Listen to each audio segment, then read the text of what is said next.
Be careful when you enter Big Sky Country. You might just encounter some big mysteries. Welcome to another installment of True Montana Ghost Stories, researched and written by Ellen Baumler. Her information is listed in the description below. There are two creepy true Montana ghost stories entitled The Legend of the Boy Who Drowned and Haunted Bannack, dealing with ghosts and legends in Helena and Bannack. I hope you enjoy.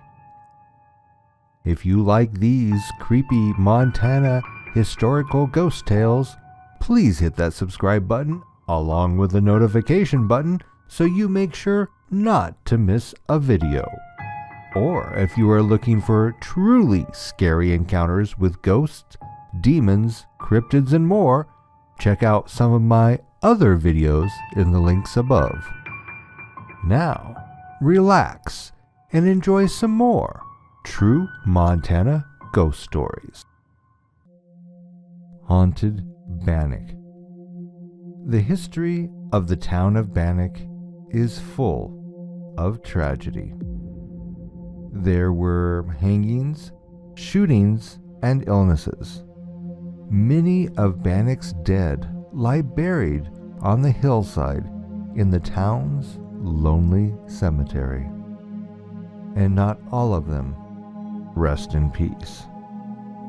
Visitors sometimes catch glimpses of spirits playing hide and seek in the empty buildings.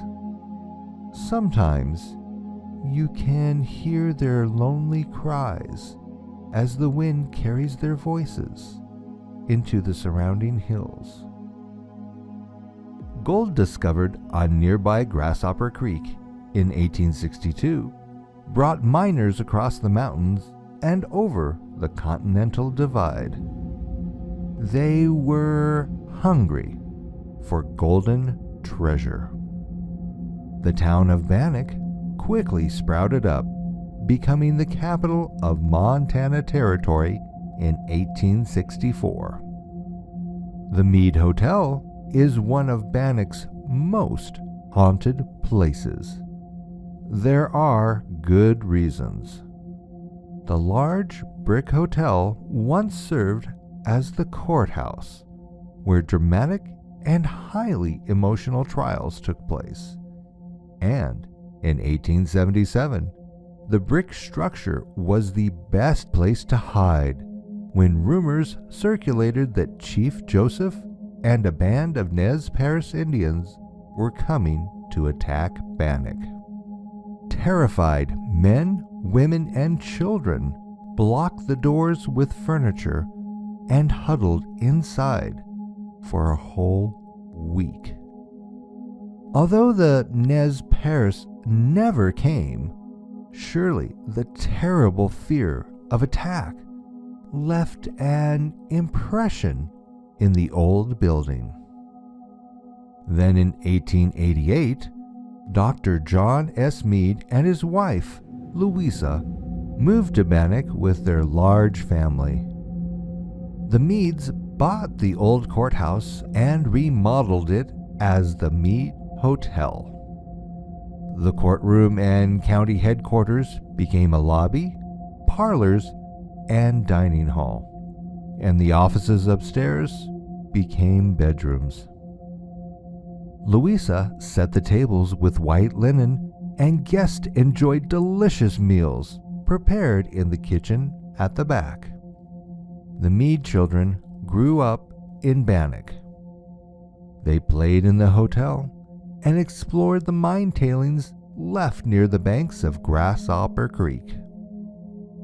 When children in Bannack were sick, the home of miner Amede Bessett and his wife became a hospital. The Bessetts had a large 2-story house. The upstairs was one long room where sick children could be isolated and cared for. Diseases like measles spread quickly. It was important to separate sick children so that others did not catch the disease. Before the use of vaccines, children often died from common childhood diseases. Dr. Meade and Louisa, a trained Army nurse who served in the Civil War, used their medical training to tend to the children. When the Meades' grandson became ill, they did everything they could for him, but the little boy died. Life in Bannack was sometimes cruel. Today, the Bessett House is known as the House of Crying Babies. Most visitors do not know about the children who died of measles in the Bessett House. These visitors sometimes remark that when they visit the upstairs, they hear the faint sound of babies crying. It is very disturbing. After their grandson's death, the Meades had had enough of Montana. They packed their belongings and moved to California, leaving the hotel to others.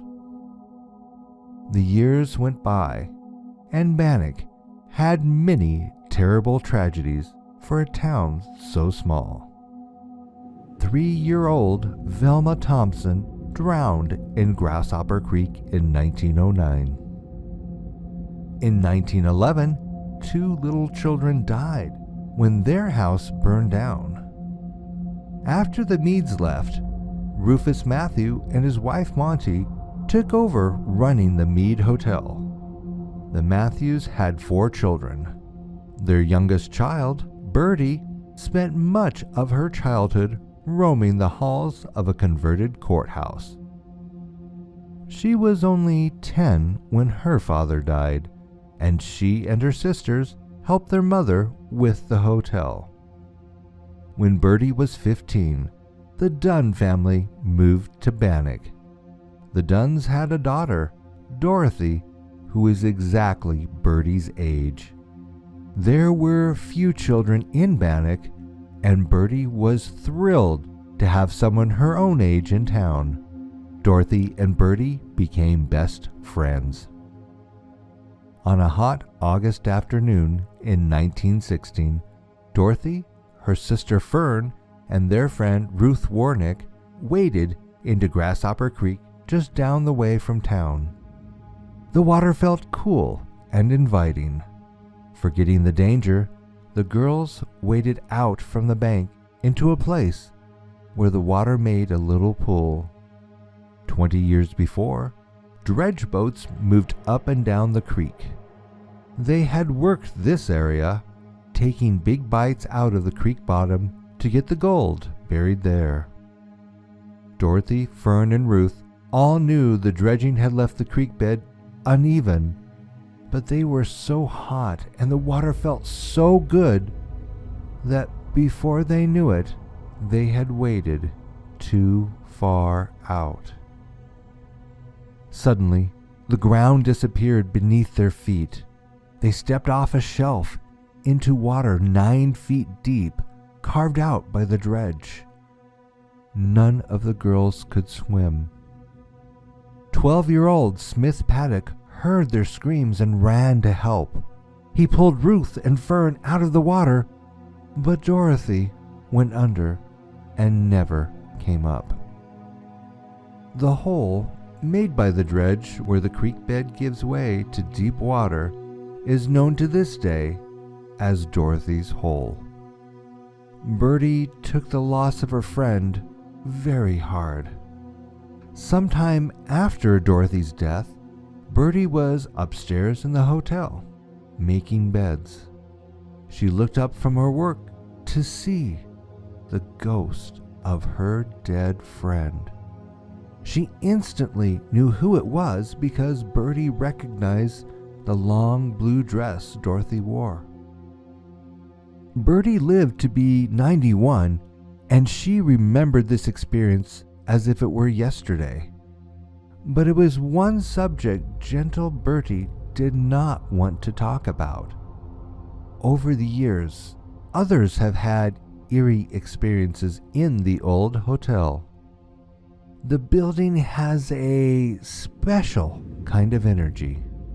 Sometimes you can feel it, walking through the rooms, and you can feel the cold spots even on the hottest days. Children often have strange experiences in the Mead Hotel. The Bryson family's 7-year-old daughter, Abby, had one of these encounters in June 1997. Abby and her dad were in one of the upstairs hotel rooms. Her dad turned to go and got halfway down the stairs when he realized Abby wasn't behind him. So he went back to the room to get her. He saw her standing in the dark, staring. There was nothing there, but Abby's attention seemed fixed on something her dad could not see. He almost had to carry her out of the room. Later, Abby explained that Dorothy was in the dark room with her. It seemed as if she had something to say. Abby tried hard to hear what Dorothy wanted to tell her. Even though Dorothy's mouth was moving, Abby said that there was no sound coming out. Sometimes visitors to Bannack find themselves short of breath. On the evening of June 27, 2003, tour guide Michael Staley experienced this firsthand. He was giving a tour of the old hotel to some Boy Scouts when one of them became separated from the group. Michael got everyone out and went back in to search. He climbed the stairs. As he reached the top step, he felt the air grow thin and noticed that he was out of breath. It was as if there was not enough oxygen for him to breathe. He made his way down the hallway, breathing hard. He saw the boy, glassy-eyed and ghastly white, standing in a doorway to one of the hotel rooms. The boy seemed frozen there, unable to move. Michael pulled him towards the stairs. They tumbled down the grand spiral staircase and stumbled out the door, both of them gasping for air. They said it was like being underwater, drowning, and unable to breathe. Were they experiencing what poor Dorothy Dunn had when she drowned in Grasshopper Creek? In the late spring of 2005, a group of adult students gathered at Bannack. They spent the day wandering around the town and exploring the cemetery. The summer sun was very hot that day. Throughout the afternoon, one student and then another entered the Mead Hotel to escape the heat. Everyone agreed the building was unusually cold, and in some places there were definite cold spots. Standing in these areas brought a shiver down the spine. Night began to fall, and the other tourists left the park. Darkness began to fill the shadows and creep into the doorways of the empty buildings. The park staff and the students gathered in the front room of the Mead Hotel to discuss the day's activities. There were perhaps 20 people in the front room of the old hotel, and because there were no chairs or furniture, the students sat on the stairs. They filled the graceful curving stairway halfway up to the second story. Park Superintendent Tom Lowe and several staff leaned against the wall in the lobby. One by one, the students shared their experiences and feelings about Bannack.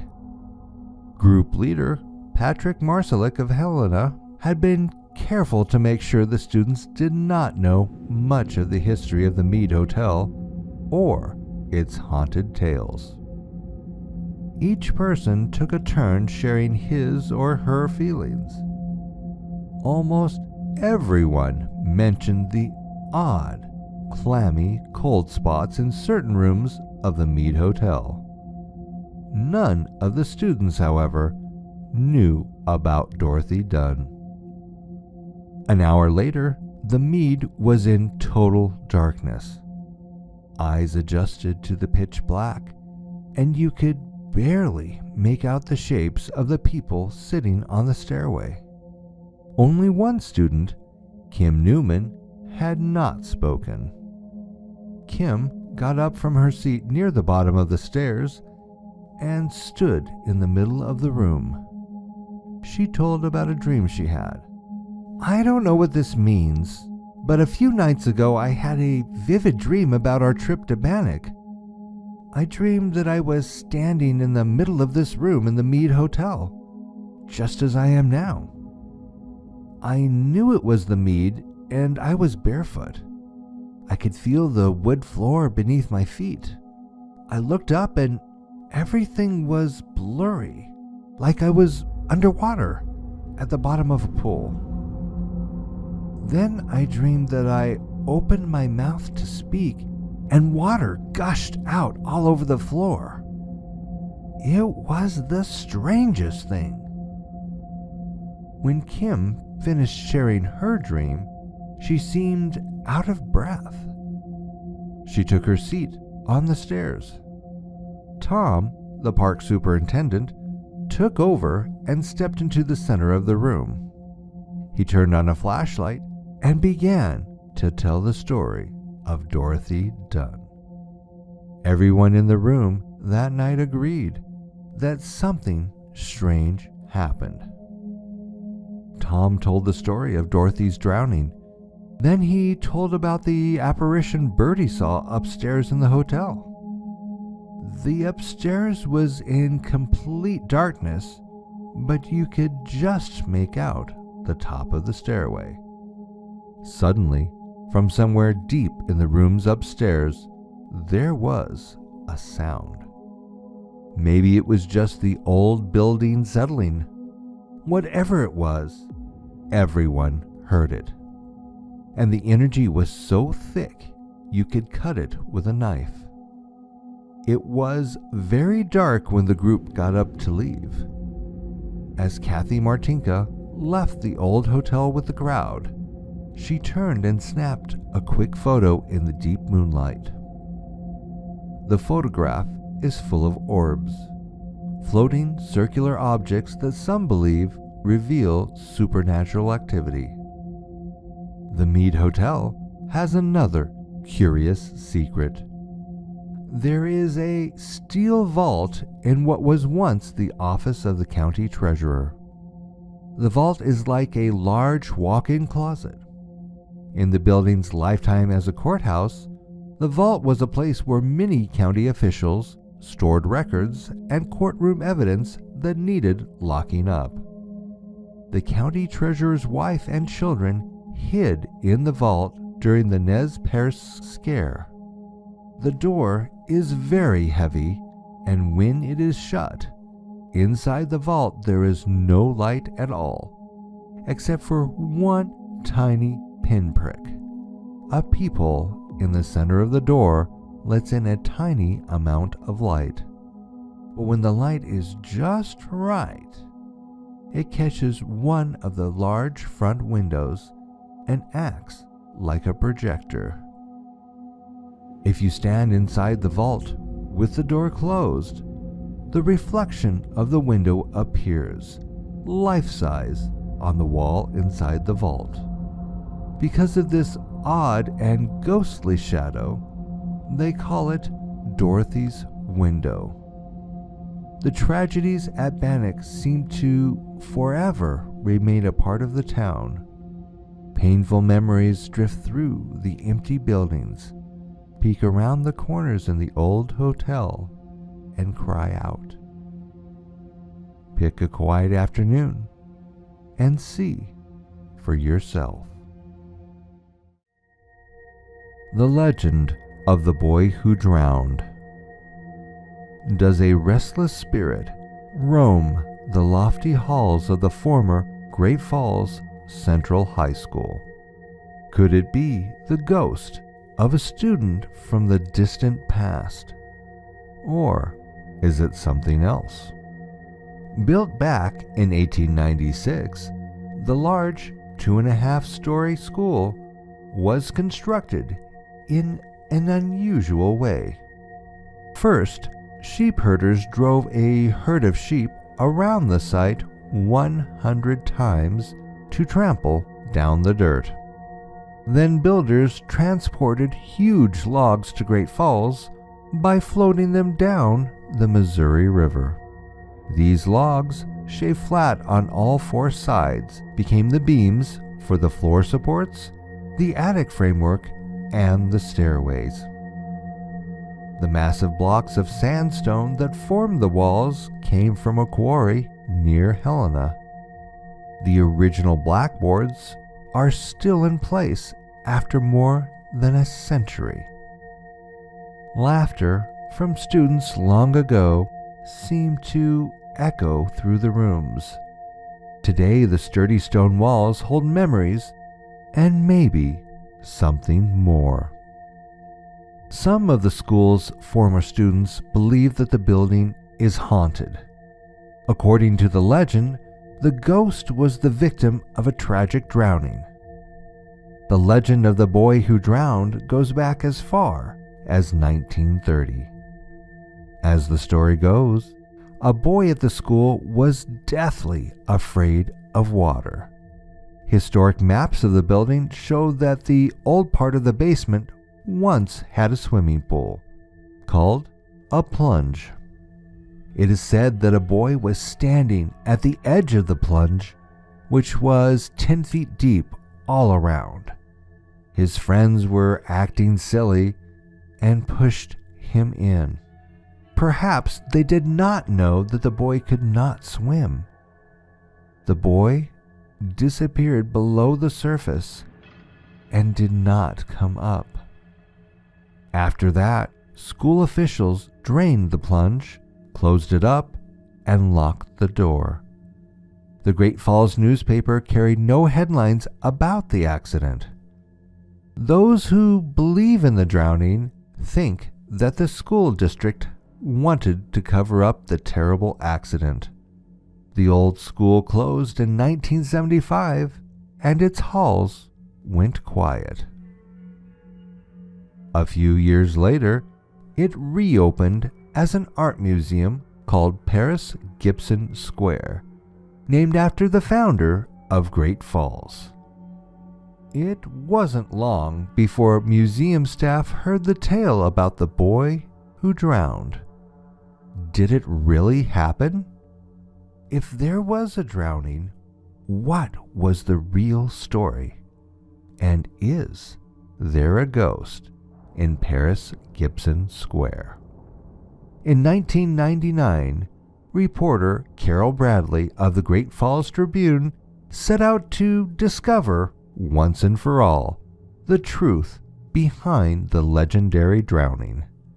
She did some excellent detective work, and she discovered that memories do not always preserve facts. Carol first interviewed a former school superintendent. He said that he heard the accident happened in the 1910s. He thought that the school then drained the plunge and locked it. Museum staff at Paris Gibson Square tracked down a 98-year-old graduate from the Central High class of 1919. He remembered the story all right. He did not remember the boy's name, but he added one critical detail. He knew there had been a drowning because the victim's parents were friends of his parents. He remembered that the boy's father was a dealer of John Deere tractors. Carol went to the city directories and found that a George G. Mill had a John Deere dealership in Great Falls in 1915. The next step was to discover if George Mill had a son who died. Carol found that George died in 1952, and from his obituary, she learned that he had a son named Grant who died in 1915. In the 1915-1916 Central High School yearbook, Carol found a memorial page to Grant Mill. Could this be the drowning victim? Carol was getting close. She visited Highland Cemetery and asked the caretaker to check the burial records for the Mill family. He found Grant Mill listed in the record book. Date of death, October 15, 1915. Cause of death, accidental drowning. Carol went back to the newspaper microfilm and looked up that date. She found the whole story buried on page 12. Young Grant Mill was boating with friends on the Missouri River. He did not know how to swim and was terrified of the water. That part of the story was true. Grant somehow slipped off the boat. The motor prevented his three friends from hearing the splash. When they saw him in the water, flailing his arms in the air, they quickly circled back, but Grant had gone under. He never surfaced again. They found his body several hours later. There were threads of truth preserved in the story, but the facts had become muddled. When there is nothing written down, passing facts from person to person becomes very much like the game telephone. In that game, when one person whispers a phrase and passes it on down the line through numerous players, what comes out in the end is often nothing like the original sentence. This story shows how passing down stories by word of mouth brings twists and turns to the original facts. So is there a ghost at Paris Gibson Square? Since the old high school became an art center, children's art classes have been a popular activity. And over the last quarter of a century, art teachers have reported some chilling experiences. Several teachers in particular have reported seeing the image of a little boy.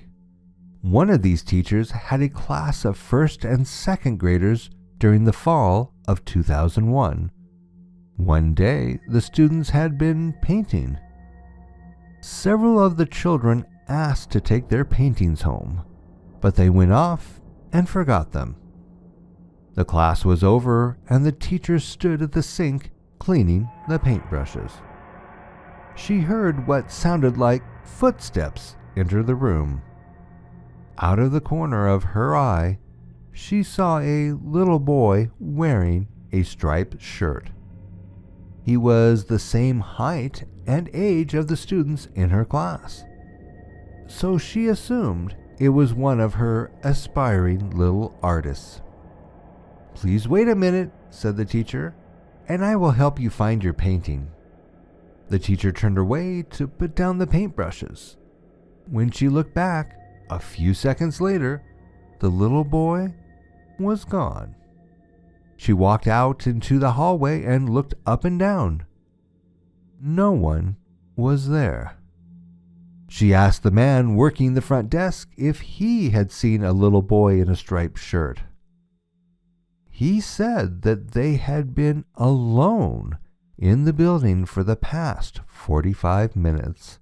He had locked the door after the last student left.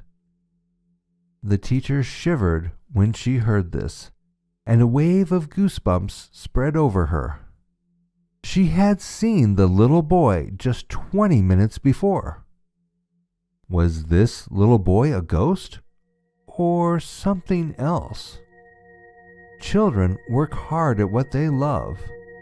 They also sleep well during nap times and at night, and they dream about their day's activities.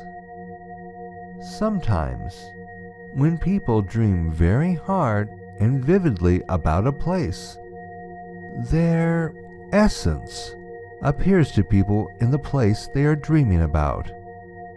Children dream much more vividly than adults. Maybe this little boy was dreaming about his artwork, and dreaming so hard about it, perhaps his essence roamed the basement hallway, looking for his forgotten painting. Thanks again for joining me for these true Montana ghost stories. If you enjoyed this episode, please hit that subscribe button and notification button to know when the latest story is delivered.